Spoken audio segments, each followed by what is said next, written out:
if you have in an organization a lot of tasks that are highly repetitive and fairly low as far as the skill required to execute them, there may be an excellent opportunity to offload that to a robot. Welcome back to another installment of the Next Gen Case Study series. On this episode today, we have Gary Melling, who is the president and CEO of Acquired Insights, Inc., which is a company specializing in AI and big data solutions, as well as digital transformation strategies.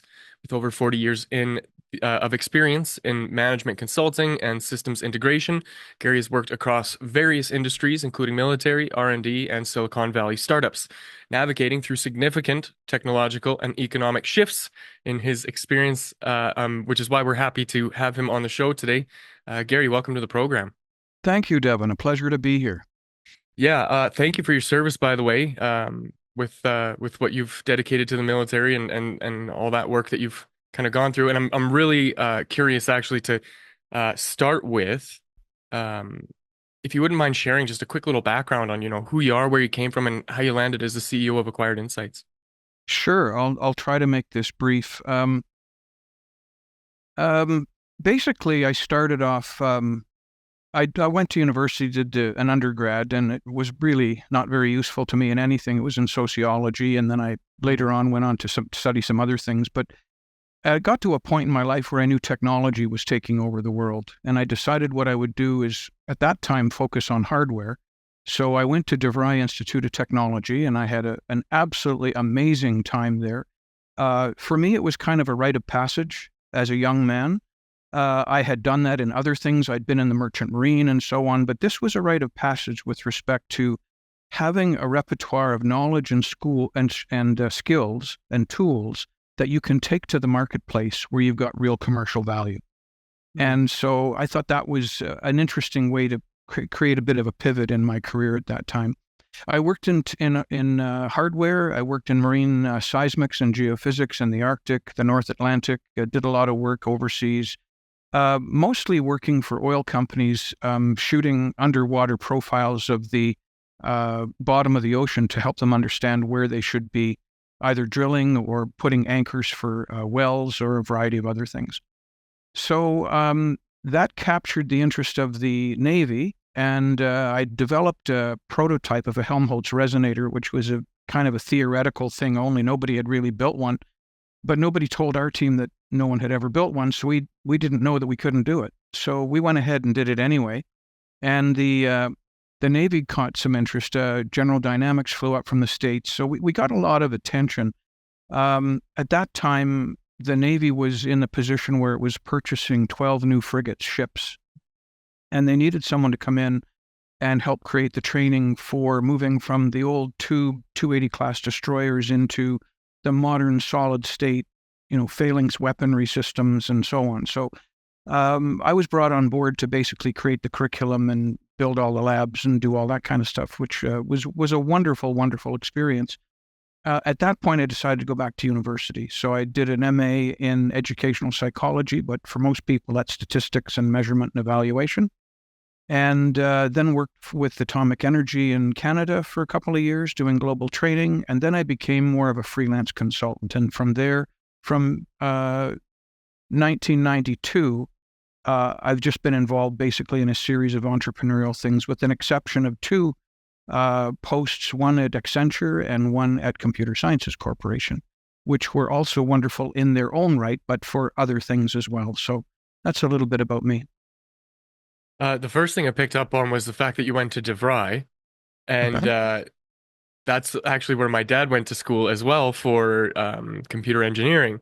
Uh-huh. And he too now is a serial entrepreneur. So I wonder what they have in terms of influence in the way of creating opportunities. Because it seems to me like you just really have a keen eye and a dedication to looking for problems to solve and then diving headfirst into solving those problems. Well, thank you. That's one of the things I like to do. I'm constantly looking to work with people who are curious. Hmm. For me, if someone's smart, that's great. But if they're not curious, it's kind of a wasted reserve. It's a wasted talent. So curiosity to me is really, really important. And whether I'm interviewing someone or just having a chat with them about technology or whatever it is, I find that the people who are curious, almost insanely curious about something, will often uncover some really interesting things that no one else had ever really discovered. And primarily because, again, they didn't know that they weren't supposed to ask that question, or they, just fumbled ahead and did what they were going to do anyway, and some new information became apparent. Being in a situation where you have lots of questions, you're curious, and basically you're tenacious, means that sooner or later you'll get that answer. And someone will say to me, for example, in the company, when someone says to me, well, what are we going to do about that? Or what are we going to do about this? And I'll just simply say, I don't know yet. I haven't figured it out yet, but I will, but I haven't figured it out yet. So, but that's why we also work great with teams, because when you've got more people working together, you've got obviously inputs from a variety of different sources, and that always makes a solution that much faster. Yeah, I get a sense that you are very prone to collaboration. Like I think that Yes. that's a part of the framework of the idea of being curious is one thing, but to take that and then collaborate with through your curiosity with others to create solutions to problems is really powerful and something that, as you mentioned, it's kind of a very important skill to develop for anybody who's looking to navigate the landscape of entrepreneurialism. When it comes to, some of the day-to-day stuff that you do, how does that all kind of tie in? What do you get up to as the CEO? Oh, I'm first of all, I have a partner, Tracy Fieber. So we've co-founded Acquired Insights. Tracy is an amazing person, a wonderful resource in so many different ways.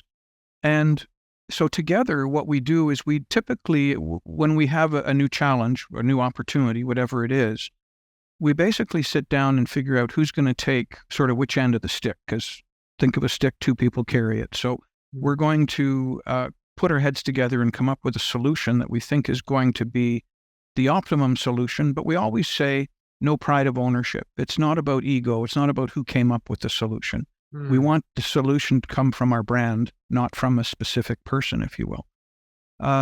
So we do a lot of discussing about opportunities and taking a look at accounts and how we're going to penetrate one account or what we're going to do with a new partnership. Or there's no opportunity to get bored in this role. You reminded me of a saying that I'm quite fond of, and that is not to be in pursuit of being right, but in pursuit of finding right. And that idea Mm. of it's nobody really necessarily needs to take credit for anything specifically. We're all working together towards some common goal. And so I love that that's kind of a part of the framework that you do.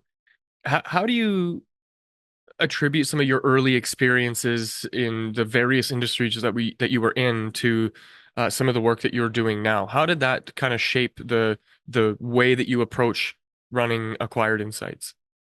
Well, I would like to say that early in my career, everything was well thought out and planned, but that would be the antithesis of what really happened. I just kind of fumbled and stumbled around and found my way. But what to answer your question more specifically, uh, for me, what I think were the seminal moments over the last, say, 40 years. I can identify them and tie them to specific people that I've met on my journey. Mm, I have one. I'll just give you one quick example. I had a gentleman. It was my first day at Computer Sciences Corporation. I was flown down to Atlanta to have a meeting, and they had hired two other people, the same, and we were all meeting for the first time in this location in Atlanta.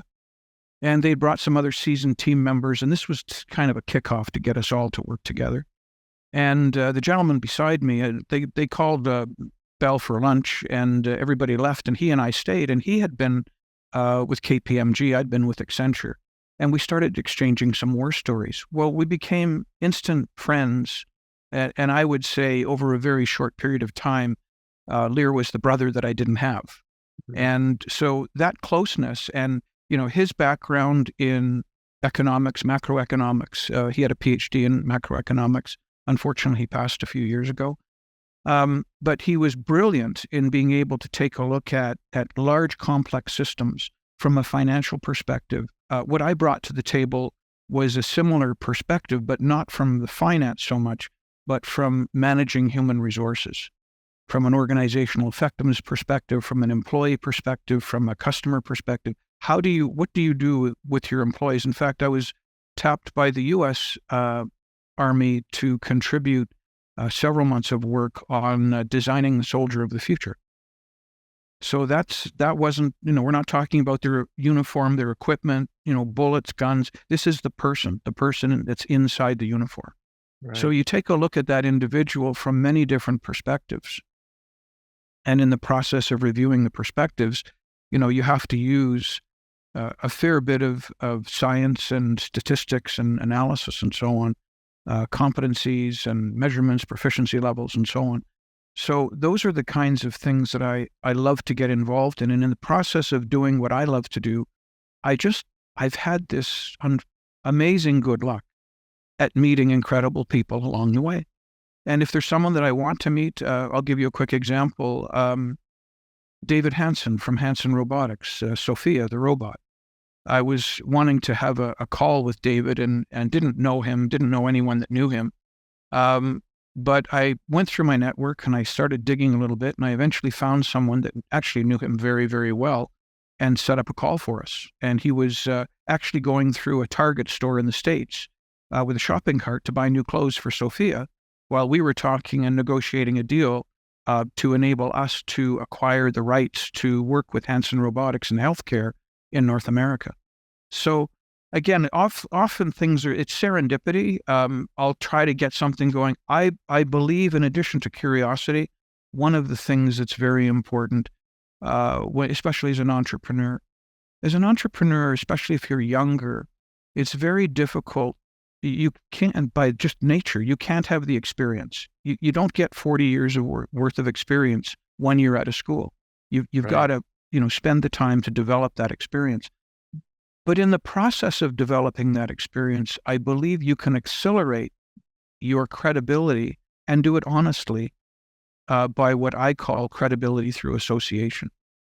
So the fact that in the example I gave you just a minute ago about David Hansen, and by the way, David was fabulous. He was wonderful, very engaging and gracious. And we did the same thing with Ben Gertzel. But the process that we go through in creating credibility through association is an honorable process. You can't do it unless you've got a good pedigree of work behind you, unless the person you're wanting to be associated with will let you associate yourself with them. I mean, there's a lot of, professional things you have to do to make it work. But if you're focused on that, then you're in a position as an entrepreneur where you can go from an unknown, relatively unknown, to someone who, you post a LinkedIn article and you've got a photo up, a photo up with either David or Ben or somebody, and you're, discussing and negotiating legal rights to different services and so on. That wouldn't be possible if I wasn't curious and if I didn't have a bias for action. So it would be easy to say, well, gee, it would be nice if someone could introduce us.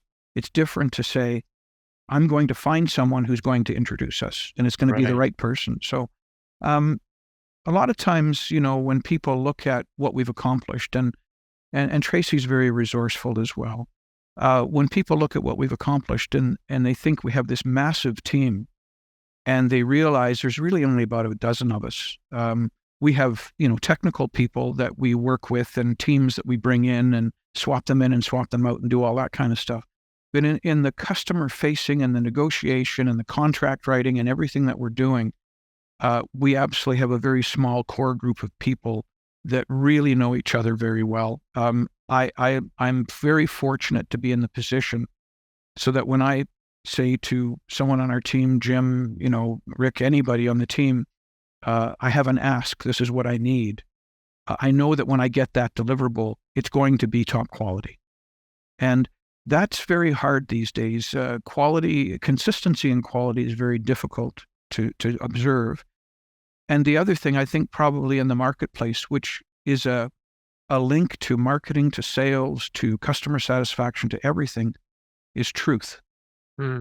truth is the most expensive and valuable asset in the world right now. People are clamoring for the truth.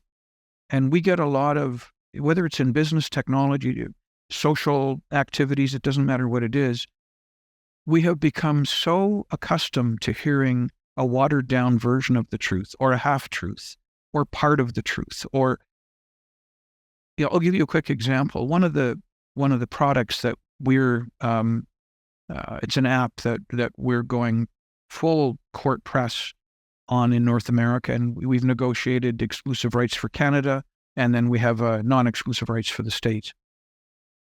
It's a product put out by a company in Germany called Westrax, and they're SAP partners. What they've done is developed an app that allows an organization to go into their SAP ERP system, and basically within one day, they'll know everything that's in that system. The challenge that most SAP, and I'm not picking on SAP, whether it's SAP, Oracle, you can stick to any ERP system. They've created their legacy out of coming into organizations initially and doing process redesign and then on-prem installations. And the technology has advanced so much. Everyone, I shouldn't say everyone, but a lot of people are very familiar with ChatGPT, or they're using a variation of it, or they're using it to write papers, or they're doing something, even if it's looking for recipes. So ChatGPT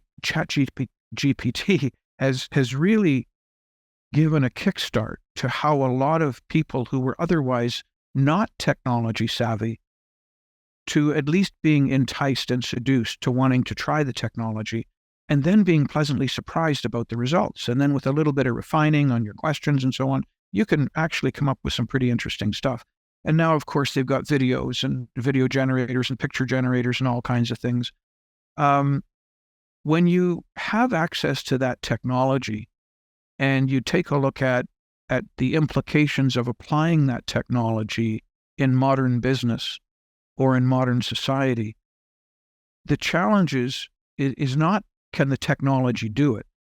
The challenge really, more often than not, is how capable, how able are the people that you're going to introduce this technology to going to be able to use it? How receptive are they? How warm? If they receive it but they don't like it, that's not going to help.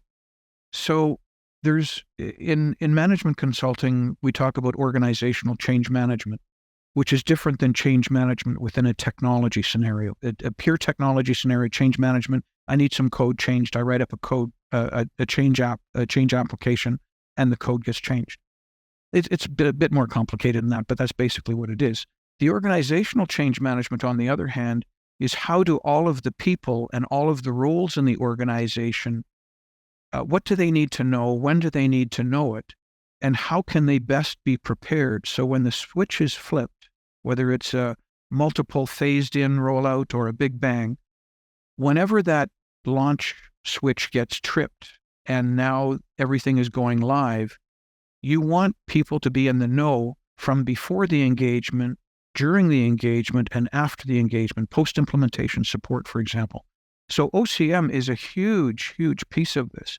But you can build the curiosity, you can build the management of people, you can take a look at any of the points that I've made, and when you apply them in a scenario where people are working for a common cause and they believe that it has some esoteric, some existential value, you can really get a lot out of people. And I say that in an affectionate way. I'm not in a predatory way. Mm-hmm. There are lots of folks that again, they're very smart, but they don't know how to capitalize, apply their knowledge. And one of the things that I like to do is when I hear a problem, I like to hear a lot of different perspectives before I start to wade in on the problem. But once I'm wading in on it, usually a solution actually gets synthesized very quickly. And part of that is simply because I've got the amount of experience that I have. I mean, back in '83, I was designing printed circuit boards for technology that was put on U.S. Air Force jets that were flying over Moscow, and we could read Pravda over the shoulder of somebody on the street. Today, I guess we call that Google Earth or something like it. Yeah. But that's what we were doing in '83. The technology's come quite a long way, and our ability or willingness to participate in its evolution is really quite clear in how the consumers are voting with their dollars, right? Yes, sir. Yes, And sir. I'm guilty of this myself because when ChatGPT first came out and they had the free version, I'm happy to say that I was one of the first million accounts there. I Uh-huh. don't know how fast they got the other 999,999 people, but it was very quickly, and I was one of them. And I'm now also one of the ones that are paying not just for the next step up, but for the enterprise version for um different tools and things that I create for my clients myself. So there is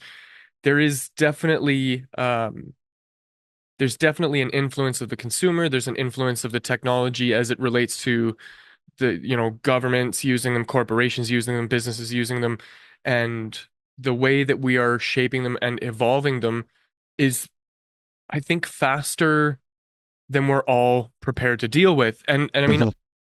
on that note, Gary, I'm curious to kind of learn how you guys at Acquired Insights are shaping your own customer experience and how you are implementing some of these new tools in, uh, you know, wherever they fit, because some people use them in the customer acquisition process for Uh-huh. creating, the generative stuff if you want to write a, really good email that's on point, or you want to do some research, or if you wanted to use maybe even AI voice to do calling and surveys and data collection, or there's just a million applications for this. I'm wondering, how are you getting creative with it, and how are you seeing it shape the way that you do business?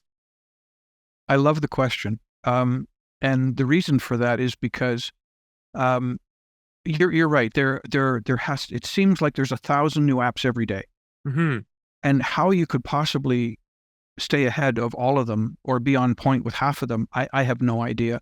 I mean, we're voracious readers and we try to stay, in touch with the bulk of the leading stuff, but nobody can do it all.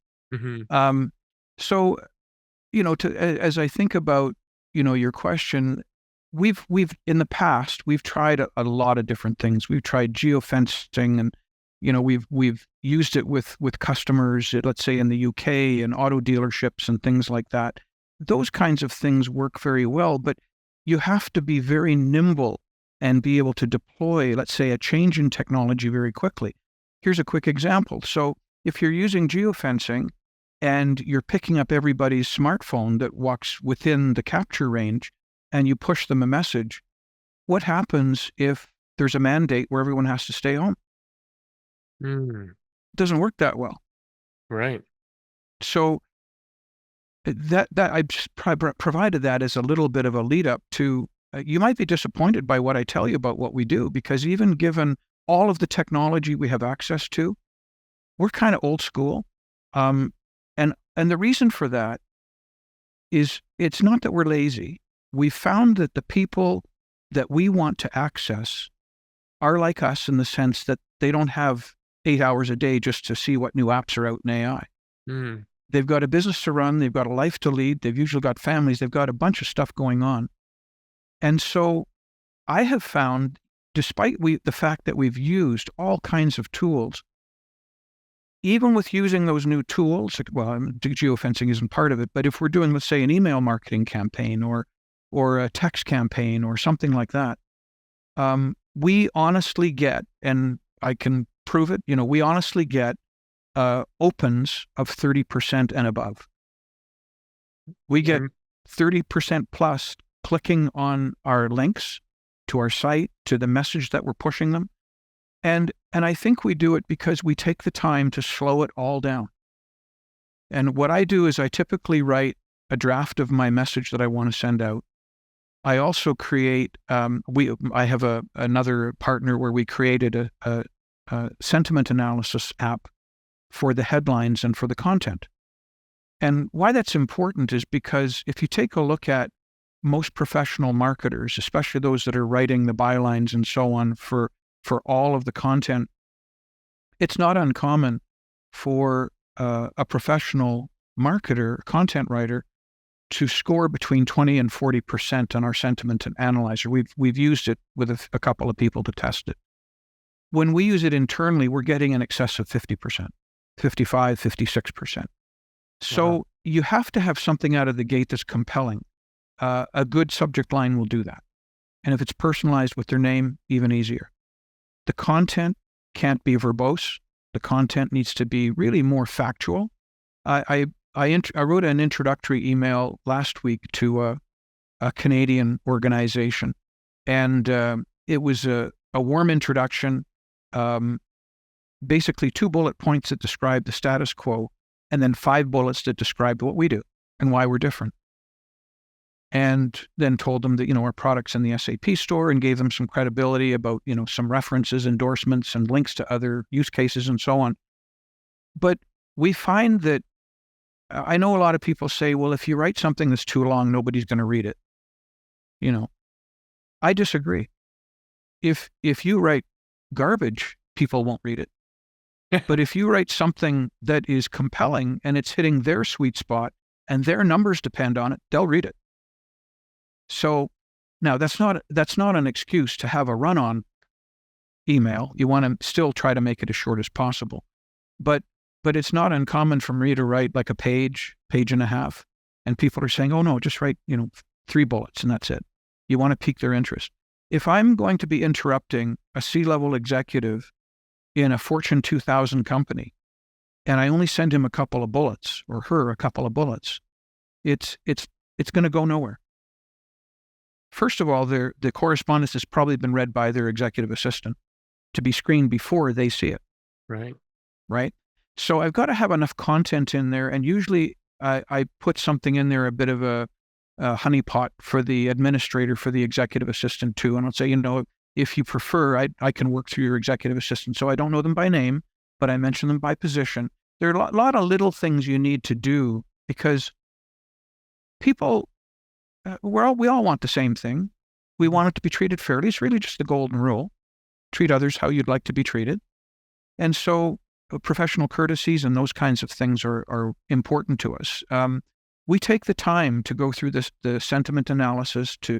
We take all of our messages and we run them through our own spam filters. We want to see what's going to happen. We can, do whatever character changes we need to. Anything that we can do, it's really old school, and it's just paying attention to the details. If you go very fast and you have a lot of really slick technology, I can't tell you how many people are using this stuff, but I get, dear insert name here. It's not helping me. Like, I get that far and I'm not interested in the rest, and I don't think I'm alone. So truth is important. You have to be able to back up what you're saying with hardcore facts. And you can't do it in one initial email, but you can allude to it by, let's say reference, endorsement, and so on. But those are the underpinnings of what we do. And we've tried so many different things. And they all, depending on who the audience is and what industry they're in and where they are in their business development, there are times where some of these other tools will catch and light on fire, and, we'll have something good happen. But most of the time, I think for me at least, I like to go back to the basics. I've found that no matter what I've tried, and they're all, sexy tools that can do all kinds of things, pretty much shave and pour you a drink. But in the end, what am I walking away with? What do I know that's different? What can I do with this information? And I can tell you that there's a lot of fluff and conversations happening out in business that are really activity traps. There's no content in them. They're not driving anyone to do anything different. They're not validating anything. And meetings are just a huge activity trap. So what we try to do is, if we have meetings, we make them deliberately no more than half an hour, and sometimes only 15 minutes, because we're coming to the meeting prepared. As far as our correspondence goes with partners and the marketing, again, we have a lot of different tools, but what seems to have worked best for us is just old school.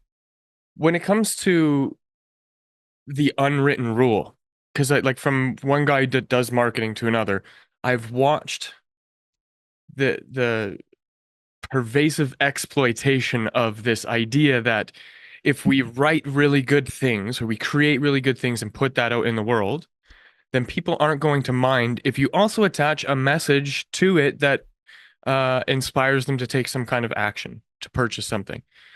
Um, Commercials used to be very informative and entertaining and provided value, but now they are just belligerent and constantly in your face, and um they don't respect that unwritten rule of providing something that's useful. So what you're kind of tapping into with the way that, or with your approach, is that there's this authenticity to it. And when it comes to artificial intelligence, there's not really a way for it to be authentic, because all it is is a predictive model that's guessing what the next most logical word is going to be in a sentence. And so it creates this disconnect between the people that you're trying to connect with. And like, as a company that focuses on providing AI solutions, that's one of the things that we have really tried to mitigate, is this idea that, oh, AI is just a robot and all it's going to do is, bleep blorp its way through the company. Uh-huh. But um, there's so much more in terms of sophistication and the opportunity to create conversations. And I wonder, i- when it comes to having those conversations, what sorts of bottlenecks or challenges exist around maintaining that authenticity, but then also, aiming at growth and scaling operations and taking on new clients? Like, does it limit your ability to prospect at a comfortable pace? Does it make it easier? How do you kind of see that in terms of, you know, efficiency to grow a business? Well, I was interested in the way you set the question up, um, because the question, as I took it, was really talking about the tools and how do we use the tools and so on to when we encounter those kinds of situations to work around them. I'd like to maybe put the shoe on it the other foot, and I'd like to say that um, when we work with organizations, what they're really buying is us, our knowledge, our relationships, our networks, our technical savvy. Um, and so what we try to do is, I always try to begin a new relationship with a new customer by receiving a problem statement. Mhm. If they're trying to solve a problem, let's understand what language do they use to frame their problem. Is the problem a problem, or is the problem a symptom? So it gives us an opportunity to engage them and really help them ferret out what it is they're wanting to put in a concise document, in a problem statement. And I have to usually remind them, don't try to create a solution for the problem statement. Just clearly articulate the problem. Because a lot of people want to give you the solution at the same time. Here's a problem, here's a solution. Right. But if they're going to do that, then they don't need us. Mm. Right? Like my wife and I went to a bike store recently, and she wanted to get some adjustments made to her bike, and she was trying to tell the mechanic, do this, do that. And he said, listen, lady, you know what? Just tell me what's uncomfortable, and I'll adjust the bike so you're comfortable on it. Right?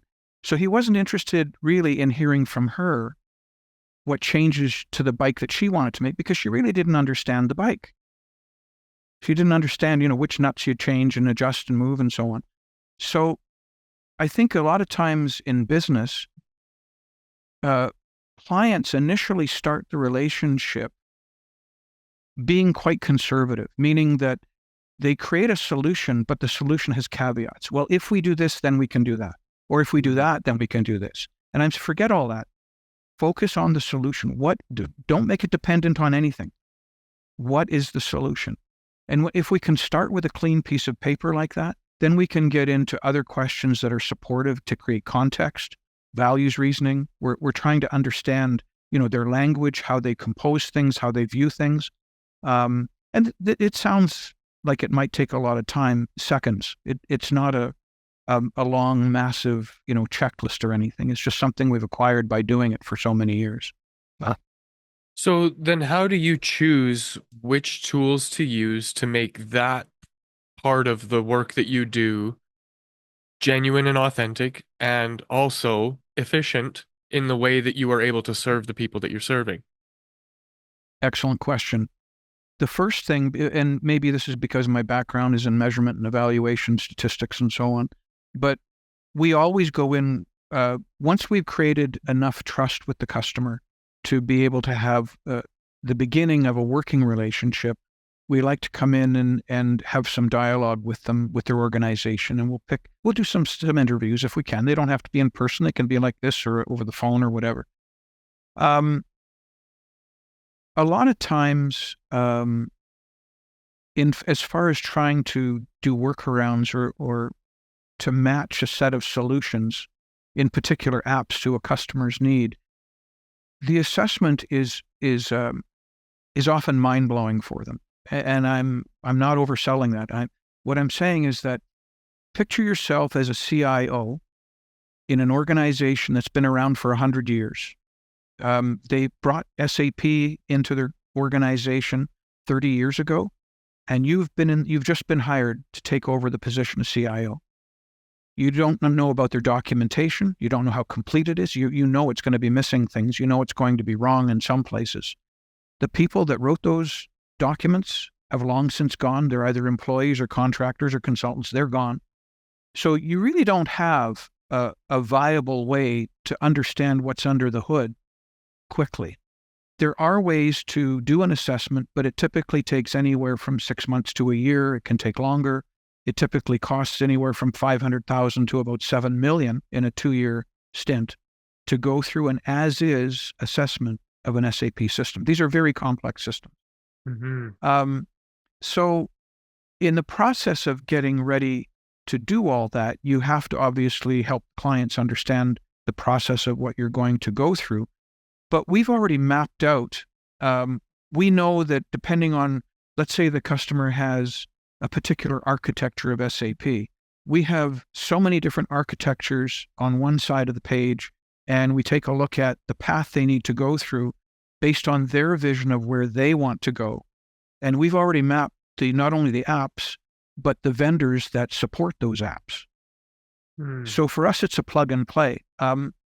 It was a kind of a stroke of genius, thanks to Rick on our team. One of the things we did is created this process. So now we get a call from not a customer, but an inquiry, and they say, this is our system, and we're thinking about going to S/4HANA. Well, with a few questions, we can ask them what we need to know to do a 1-day roundtable workshop. It's done virtually. And we can accomplish in 2 years what other organizations are doing. We can accomplish it in 1 day. That's the power of the app. And it's a fraction of the cost. And if they license the app, we credit them back the assessment. So what we've done is we've torn down the barriers. If someone has an I don't know if I want to commit to the licensing because I haven't seen the data. Well, we'll show you the data before you license it. Whatever the customer has wanted that doesn't affect our commercial viability, whatever they've wanted to see, we have bent over backwards to create that for them. And now we have enough of those instances where, let's say, for example, because of all of this incredible work that was done, so we did it initially for the railroad industry, and now we get an inquiry from the trucking industry. We can basically use 90% of that information from the first presentation, port it over and customize it, but now make it industry specific and customer specific according to benchmarks we can obtain online, which show them how they perform relative to their industry. And as far as their benchmarks go, we ask them, what benchmarks are you keeping? Are there things that we can, are we looking at the same thing? Probably not, because what we look at, we can, in our 1-day assessment, we can pick up 800,000 T codes that, they knew about, but they didn't know how to prioritize them. They didn't know which ones needed to be thrown out. They didn't know which ones the last time maybe it was used was 1997, but they're still paying, support to maintain and service that app. So there are things that can be done, but I go back to curiosity and honesty. Yeah, that the being curious allowed you to shape the way that you serve, and then the fact that you're so willing to go above and beyond in creating what it is that the client needs to see to make a decision seemingly has streamlined that process of uh, helping them make their decision whether or not you're a good fit. Mm-hmm. Great. That's a great way to look at it. And what we've done, I don't want to make it sound like it just took a day to prepare, the materials. This is years of work, right? Right. Years of work to prepare, to know where to get information, to know which repositories, where the data sources are that you need. And you can only do that if you're curious initially to go out and find all those things, which will then feed the model you're going to use to connect with the customer. And that's, I guess, the benefit of having such a dialed in process and a service to be able to, especially over all of that time, to be able to just be so efficient in terms of how you communicate, how you bring this idea to them, how you present it. Very, very, very insightful. So when it comes to, what's on the horizon for the work that you're doing, what are you excited about? What's coming down the pipeline? Where are you kind of aiming at with things? Oh, wow. Well, the mainstay of what we'll do for the next 2 years for sure will be our focus on this SAP app. Um, there are 400,000 customers of SAP. 45% of SAP's revenue comes from North America. So I think we'll have to, work quite a while to get all of that business on board. But it's a huge, massive opportunity. Parallel to that, we're also involved in robotic process automation. So for those that don't know, if you have in an organization a lot of tasks that are highly repetitive and fairly low as far as the skill required to execute them, there may be an excellent opportunity to offload that to a robot. And I don't mean a physical robot. It's a Right. software robot. So you don't see them, you can't touch them or anything. But that bot will, because it's not taking smoke breaks, it's obviously doesn't need vacation, it's working 24/7, 365. If you take into account, and don't believe me, please go to Google and look this up, do a bit of research, because what they'll say is that if you take a look at the average employee in an average organization in North America, the average employee works about 2 hours and 13 minutes a day Holy of cow. actual productive work that they're being paid to do. The rest of the stuff, they could be noodling, looking real estate, surfing, social media, who knows what they're doing. Could be in meetings that are non-productive, don't know. But that number, 2 hours, let's call it 3 hours and be really generous. So a bot's going to be 8 times more productive in a day because they're working 24 hours and they're going to get everything right every time. There's no breaks. So we're finding that both in the corporate sector, and I still keep in touch and do work with governments with respect to military. So Mhm. that's some of the areas that we're working in, and we see a bit of an uptick in that work in the near future as well. The productivity thing just struck me.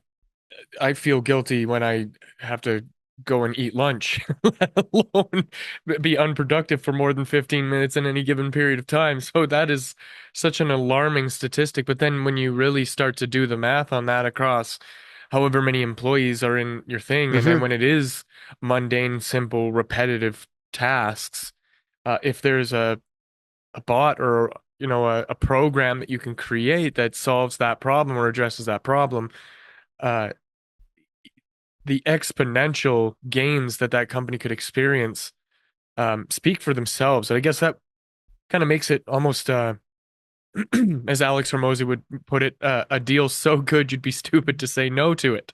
Mhm. Mhm. That's really powerful, Gary, in terms of how you solidify your place in the industry and continue to grow. So when it comes to creating these types of solutions, do you find that you're ever in a situation where there's uh, you don't know what you don't know, so you're like faced with the task of creating a solution that you don't necessarily currently have, but it's because somebody has made an unusual request. Have you ever kind of had to navigate that before? Yes, we've had a couple situations, whether it's creating content that they needed us to train people on that Mhm. didn't exist, and I've on a different note, very very different note. For example,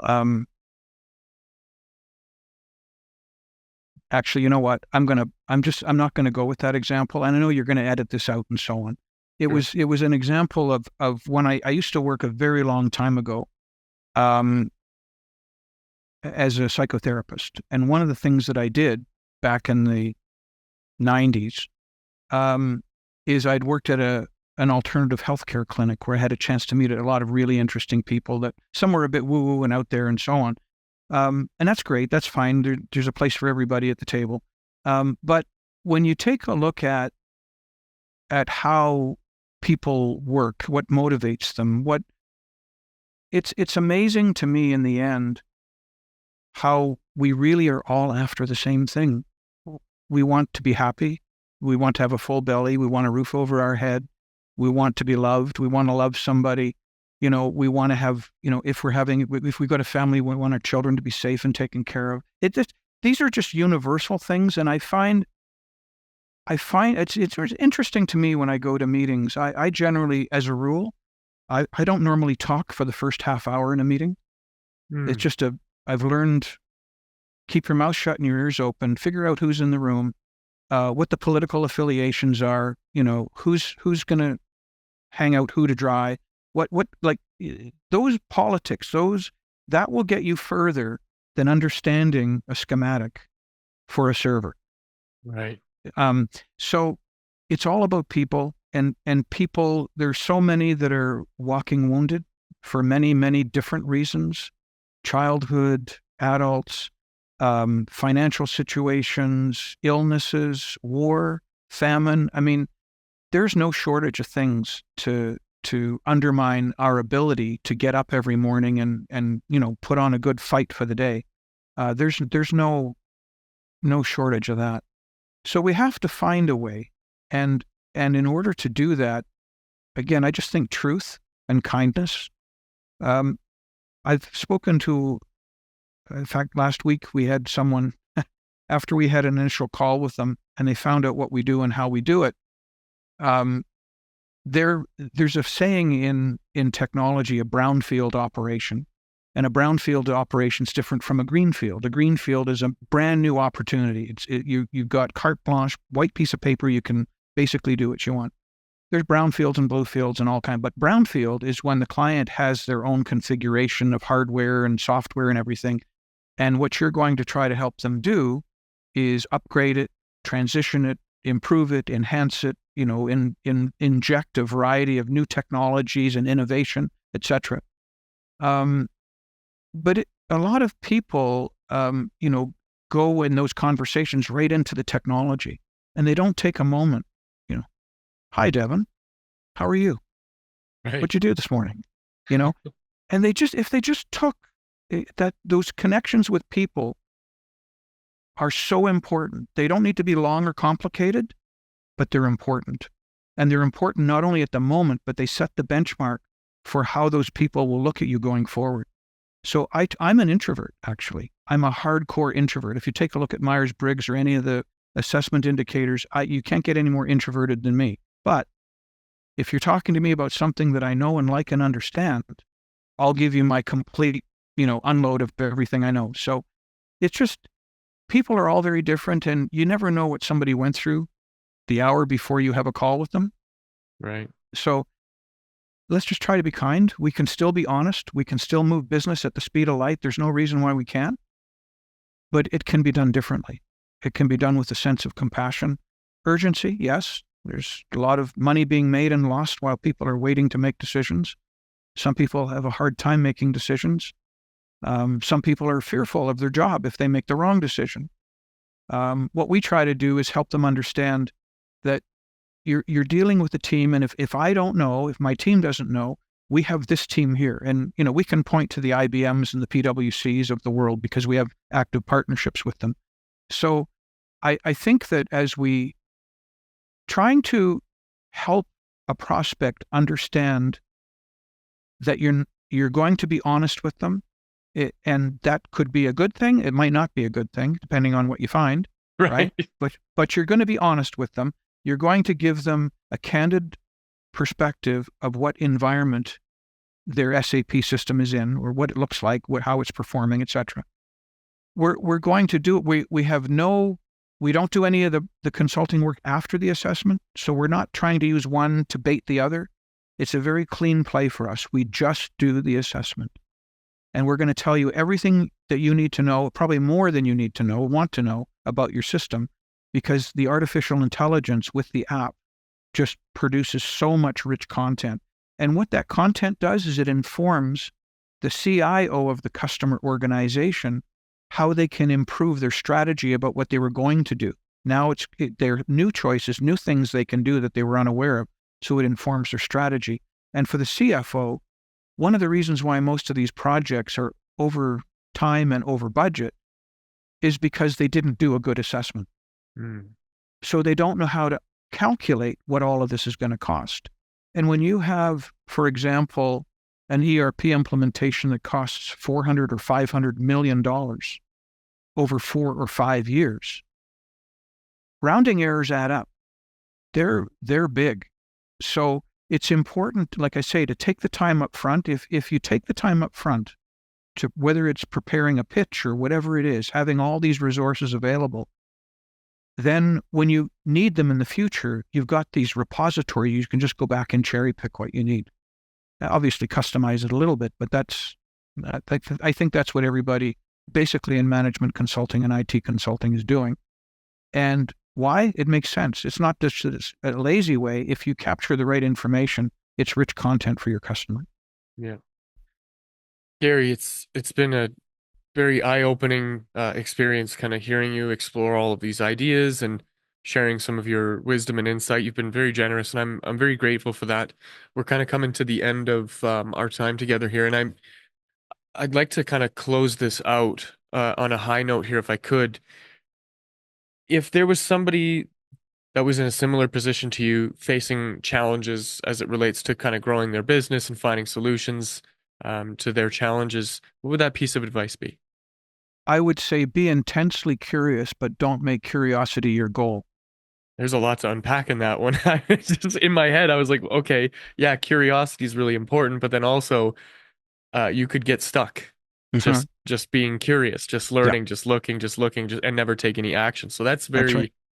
very sound advice. And I'm sure there's a lot more there too, if you really dig into it. Thank you for this, Gary. It's been an absolute pleasure. If somebody wanted to reach out to you to pick your brain further, or perhaps work with you, how would one go about doing that? Oh, great. We have a couple of contact points. We can be reached at 1-800-627-4151. We can also be reached at info@aiinc.cloud. So either one of those two will get us, either Tracy or I, our attention. And we look forward and welcome anyone who has questions or they'd like to have a chat about what they're working on, and maybe there's some cross-pollination there. Who knows? Wonderful. We'll make sure to link to all that in the show notes. And if you are looking to get in touch with me and my team for any reason, you can visit nextgengrowth.com. Otherwise, that's it for this episode, and I will see you in the next.